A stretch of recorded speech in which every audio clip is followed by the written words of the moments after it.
నియోజకవర్గంలోని ఆలూరు మండల కేంద్రంలో భారీ వర్షం కారణంగా ఒక ఇల్లు కూలిపోయింది. స్థానిక ఎంపీడీఓ సంఘటన స్థలాన్ని పరిశీలించారు. జిల్లాలో సగటున 2 సెంటీమీటర్ల వర్షపాతం నమోదైంది.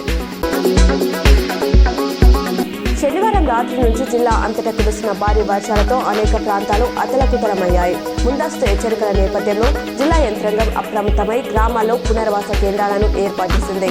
వర్షాల కారణంగా చెరువులు, కుంటలు జలమయమయ్యాయి. పలు చోట్ల వాగులు ఉప్పొంగడంతో రాకపోకలకు అంతరాయం ఏర్పడింది. మంజీరా నది పోటెత్తడంతో గోదావరి నదిలో నీటి మట్టం పెరిగింది. ఎగువ ప్రాంతాల్లో కురిసిన భారీ వర్షాల కారణంగా గోదావరి నదికి నీరు అధికంగా వస్తుంది. నవీపేట్ మండల కేంద్రంలో గోదావరి నది ప్రవాహం స్పష్టంగా కనిపిస్తుంది. బంగాళాఖాతంలో ఈ నెల 18, 23 తేదీల్లో అల్పపీడనాలు ఏర్పడే అవకాశం ఉందని వాతావరణ శాఖ తెలిపింది.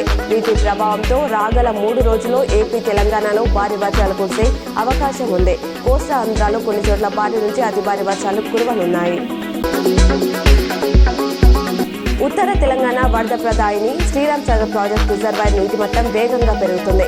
ఎగువ ప్రాంతాల్లో కురుస్తున్న భారీ వర్షాలకు గోదావరి ద్వారా వస్తున్న ఇన్ఫ్లో క్రమంగా పెరుగుతుండటంతో రిజర్వాయర్లు నిండుకుండలా మారుతుంది.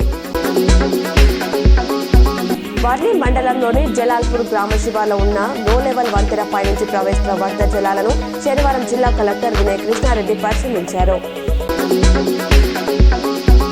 నిన్న రాజస్థాన్లోని గంగ్రోలీలో అర్చకులు శ్రీకృష్ణ భగవానుని నీటి ప్రవాహంలో విడిచిపెడితే స్వామి మళ్లీ వారి వద్దకి చేరే అపురూప ఆనందమయ దృశ్యాలు కనిపించాయి. రెంజల్ మండలం త్రివేణి సంగమంలో గత 2 రోజులుగా ఎడతెరిపి లేకుండా కురిసిన భారీ వర్షాల కారణంగా గోదావరి నది ప్రవాహం క్రమంగా పెరుగుతుంది. నీటి మట్టం పెరుగుతుండటంతో అధికారులు అప్రమత్తమయ్యారు.